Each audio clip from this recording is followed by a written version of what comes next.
Moin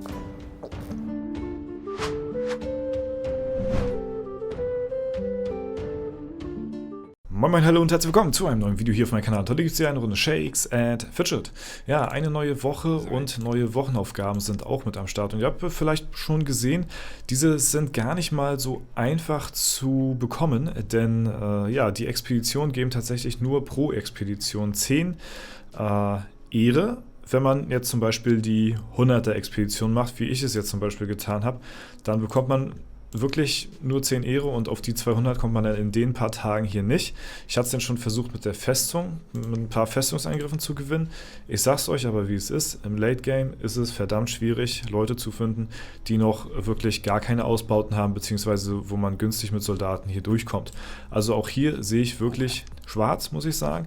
Deswegen, wenn ihr die Wochenaufgabe wirklich haben wollt, würde ich euch empfehlen, wahrscheinlich dann eher kleine Expeditionen zu machen. Und da sind wir jetzt auch direkt beim Thema.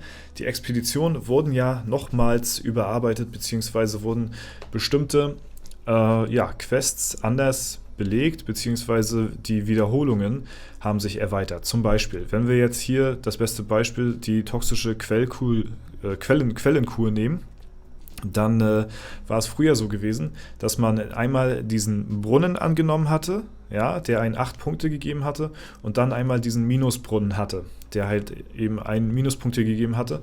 Und danach war die Quest erledigt und sie ist nicht nochmal aufgetaucht. Demzufolge war diese Quest sehr gut gewesen für die Leute, die auf Gold gehen wollen, weil natürlich man die Quest schnell erledigt hatte und es keine Folgequest gab, die sich immer wieder wiederholen. Ja, das führte dazu, dass die Chance natürlich auf Schlüssel und daraus resultierende Kisten höher gewesen ist, als bei Quests, die sich immer wiederholen. Zum Beispiel bei den Drachenzähmen hier. Das ist eine Quest, die wiederholt sich, egal ob ihr sie schon abgeschlossen habt oder nicht. Die erscheint immer wieder, auch bis zur 10. Ebene. Und dies zufolge kommt sie natürlich öfter in euren Begegnungen vor, was natürlich die Chance auf Kisten und Schlüssel wiederum mindert. Deswegen gibt es halt eben bestimmte Questlines, die für Gold sehr gut gewesen sind, und es gibt bestimmte Questlines, die für XP sehr gut gewesen sind. Und in der Vergangenheit war halt eben der Brunnen sehr gut, aber dieser wiederholt sich jetzt. Das heißt, dieser Minusbrunnen, der kommt immer und immer und immer wieder. Demzufolge ist diese toxische Quellenkur schlechter geworden für Goldspieler und natürlich ein bisschen besser geworden für XP-Spieler. Und der gute Raidboss Nunu hatte früher schon 2 Tierlisten dazu gemacht, welche die besten sind. Einmal für XP-Leute, die auf XP spielen wollen, und einmal für die Leute, die auf Gold spielen wollen. Und die hatte er jetzt nochmal überarbeitet. Denn zum Beispiel auch das Schwert, wenn ihr euch dran erinnert, wofür ihr 5 Punkte bekommt, dann 2 Punkte und dann nochmal, glaube ich, -5 oder so. Das war dann auch eine Quest, die hat man einmal gemacht, dann war die erledigt, und das Minusschwert, das wiederholt sich jetzt auch zum Beispiel neu. Und deswegen zeige ich euch einfach mal die Tierlisten, die der gute Raidboss erstellt hat. Einmal für Gold und einmal für XP, damit ihr wisst, welche Quests für euch und euren Spielstil am besten sind. Wir fangen hier einmal an mit der Gold Task Tierlist, und da haben sich jetzt halt eben 3 neue beziehungsweise 3 Begegnungen auf die S-Tier, also die beste Tier, die ihr haben könnt, für Gold halt eben jetzt manifestiert. Das ist einmal die Klorolle, das ist hier dieses nackte Ehepaar, und das ist einmal die Hexe. Und ihr seht schon, das sind Questlines, die finden ein Ende. Die Klorolle muss man zum Beispiel 3-mal einsammeln, danach ist man damit durch. Ja, bei diesen Pärchen muss man ein paar Klamotten aufsammeln, und dann ist man damit durch, und die wiederholt sich nicht. Genauso hier mit der Hexe. Auch eine nicht wiederholende Questline, und damit halt eben sehr interessant jetzt in Zukunft für Leute, die auf Gold spielen wollen, weil das natürlich dann halt eben die Chance, wie gesagt, erhöht, wenn man schnell durch ist, auf Schlüssel und Kisten. So, danach geht es dann schon weiter, und ab hier sieht man quasi schon, dass sich hier eine wiederholende Quest auf der A-Tierlist befindet. Das hängt wahrscheinlich auch damit zusammen, dass man jetzt irgendwo einen gewissen Kompromiss finden muss zwischen, was geht man noch auf Gold und wie viele Sterne an XP nimmt man noch mit, sodass man da quasi das Beste draus macht. Und deswegen deswegen wahrscheinlich hier demzufolge der Drache hier, der Verkleidete auf der A-Tierlist. Und auf der B-Tierlist haben wir hier auch Quests, unter anderem einmal das Pony. Das beendet sich auch, genauso wie der Butler auch, aber das sind halt eben Sachen, wo ihr zum Beispiel 4 verschiedene Dinge einsammeln müsst. Und das ist natürlich schon wiederum ziemlich viel auf 10 Begegnungen insgesamt gesehen. Ja. Hier reiht sich auch das Podest mit auf der B-Tierlist ein. Das ist wiederum aber eine wiederholende Quest, genauso wie hier. Nur bekommt ihr halt hier eben neben den wiederholenden Faktor trotzdem immer noch den besten Reward an Sterne, die ihr einsammeln könnt, um halt eben neben dem Gold, worauf ihr ja gehen wollt, noch so viel wie möglich XP eventuell abzustauben. Und das habt ihr zum Beispiel, umso weiter ihr runtergeht, immer weniger. Hier haben wir eine wiederholende Quest jetzt, das war aber schon vorher wiederholend gewesen, die euch aber nicht nur in euren Goldfunden einschränkt, sondern halt eben gleichzeitig auch viel weniger Rewards gibt an XP bzw. an resultierenden Sternen, die ihr daraus kriegen könnt. Da sind zum Beispiel diese hier deutlich profitabler. Deswegen, das meinte ich damit, man muss auch so einen Mittelweg finden zwischen jetzt, was man noch an Gold finden kann und was einen die meiste XP trotzdem immer noch bringt. Ja? Und hier sehen wir jetzt, haben sich die beiden Quests halt eben eingereiht. Die waren vorher, zum Beispiel der Brunnen war einer vorher der besten Quests, die ihr nehmen konntet, wenn ihr zum Beispiel auf Gold geht, weil der nach 2 Tasks schon nach 2 Begegnungen direkt fertig war und dann konntet ihr euch direkt darauf konzentrieren, auf Gold zu gehen. Ja, wiederholt sich jetzt, genauso wie das Schwert auch. Und natürlich, hier brauchen wir drüber nicht reden, wenn man in Bezug auf Gold geht, ist hier dieses Spanferkel immer noch das, was am schlechtesten ist, dadurch, dass ihr halt euch eben selbst an den Begegnungen einschneidet. Wenn ihr das nehmt, fallen halt 2 weg. Und demzufolge ist halt eben auch die Chance, und es ist halt eben auch eine wiederholende Quest, das kommt halt eben noch oben drauf, ist halt eben die Chance relativ gering, dass ihr dort auch in einem Durchlauf 2 Kisten bekommt, ja.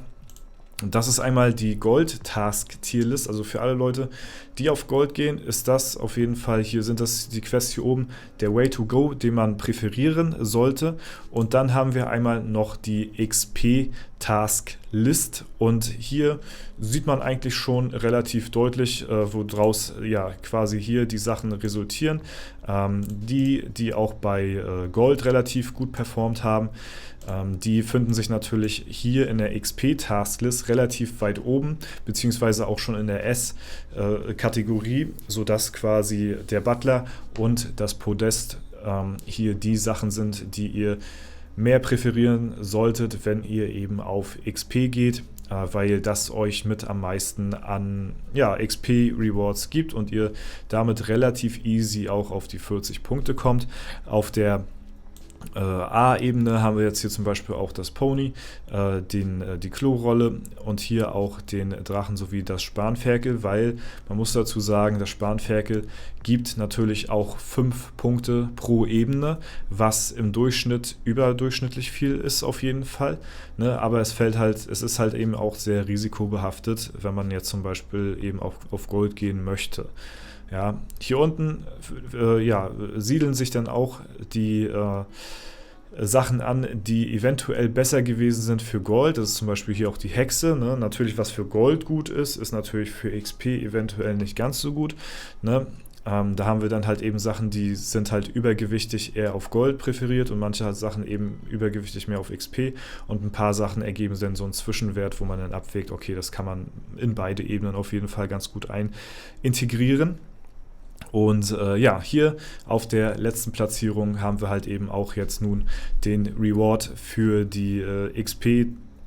Tasks ist das Schwert und der Brunnen auch mit Abstand am schlechtesten. Also sowohl bei Gold als auch bei XP solltet ihr es tunlichst vermeiden, diese beiden Sachen hier zu nehmen, da diese für euch und euren Fortschritt in den Expeditionen nicht unbedingt Gutes tun, weil die halt eben euch bei eurer Gold-Einkommensquelle übelst einschneiden und bei XP so wenig bringen, dass sie halt eben auch hier ganz unten mit gerankt sind. Ja, ich denke mal, ich bedanke mich auf jeden Fall bei Raid Boss Nuno, dass er hier das Ganze nochmal erstellt hat. Und ich denke mal, dass das für den einen oder anderen jetzt nochmal so ein bisschen Klarheit vielleicht verschaffen konnte, um halt eben die Expedition für sich besser meistern zu können und halt eben ja, die Quests ja, eben auch auszusuchen, die für einen ja, selbst am besten halt erscheinen.